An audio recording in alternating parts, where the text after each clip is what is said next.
The guy has real skills, and when he was healthy and when he was opposite somebody else who got the Batman role, Joey Bosa for the Chargers, it'll be T.J. Watt here, he produced. Make no mistake about it, and I think you would agree, I've been pretty negative about the Steelers. Oh, you're mean to Ben Roethlisberger. You don't believe in this. You think they're going to go 7-10, whatever. They had big problems on their defense where they were very top-heavy, a lot of talented guys, but not a lot of depth. Ingram makes them better both in the top-end talent and in the depth department. So this was a very good move, provided he stays healthy. Is this a knock on Alex Highsmith maybe not being ready?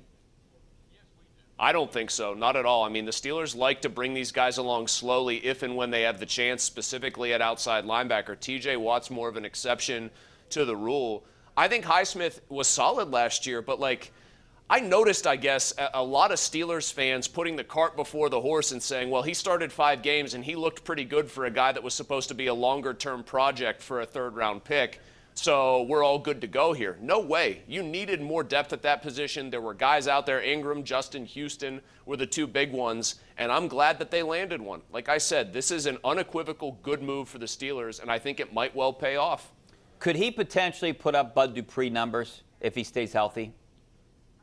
I mean, I think he could get to double-digit sacks if he stays healthy, absolutely. I mean, I just said in that 4-year run where he was in his prime, and I know he's a little past it age-wise, but 32 is not ancient for an edge rusher. He put up an average of 9 sacks a season, and he had 10.5 twice. So I think, again, with T.J. Watt, who's better, by the way, than Joey Bosa opposite him, I see no reason why you wouldn't have Melvin Ingram putting up big numbers so long as he plays 15 or 16 games. There's nothing in his track record, I want to stress this, that suggests that anything other than injury can derail this guy. Yeah, I'm excited about the move. It's definitely a good move. And, I kind of threw out last year anyways just because of what happened. And it seemed like there were some players that really weren't into it. It was just a different year. So I'd rather look at 19 and 18 and 17 and numbers like that instead of what he did last year. But he did get hurt last year. So hopefully he comes into camp healthy, sign at the right time. The Steelers start training camp on Thursday. The other thing about bringing Ingram in is this. I still think they're very thin in the secondary.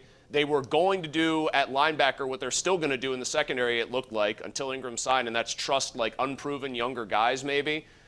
Ingram and Watt have to be so good because I think they're going to have to get to the quarterback as sort of a means of insulating the secondary because I still don't trust their cornerback situation very much, especially if they have to go 3 corners, which is almost every down now in the NFL. And they're going to have to find ways to get to quarterbacks quickly because I don't know how long that coverage is going to hold up. All right, let's go out to Harry in Westview. How you doing, Harry? Hey, this is a real upgrade from Chick-fil-A. I'll tell you that much. You know what? I just think it is better to have an established veteran who they come. I mean, these kids. It takes them a while to get big enough to play in the NFL to take on these guys. I mean, Highsmith was a little bit undersized too. That's not unfair. Although I thought he looks like he's going to put on the weight fine. And again, he was pretty productive. I just don't like. When I hear what Harry said right there, right, he says it's good to have a veteran. Yeah, it's good, but like I don't want people to downplay the fact that if Melvin Ingram is healthy, Melvin Ingram isn't just a veteran, right? He's a guy who can really play. I think people, I don't actually want to be the guy that's tooting the horn too loudly here, but I just think if this guy stays healthy, plays 14 to 16 games, Steelers fans are going to be, or 17 games, I'm sorry.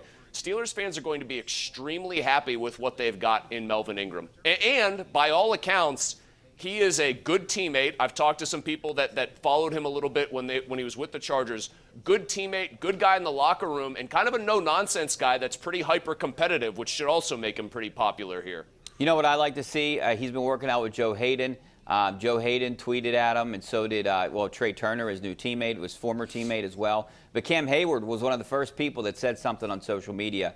And for him to say something, for him to get excited about it, you know this is a good signing for the Steelers. So I'm anxious to see what kind of shape he comes in, and I'm anxious to see him in camp on starting on Thursday. All right, now to our Tri-State Office Furniture Tweet of the Day. Speaking of Melvin Ingram, Trey Turner tweeted this today. My slime. I had to look that up. It means like my love. It means you like the person. Let's go, gang, at Melvin Ingram. That's from Trey Turner. That's our Tri-State Office Furniture Tweet of the Day. Back with more of your phone calls. Send me your tweets coming up next. Stay right there.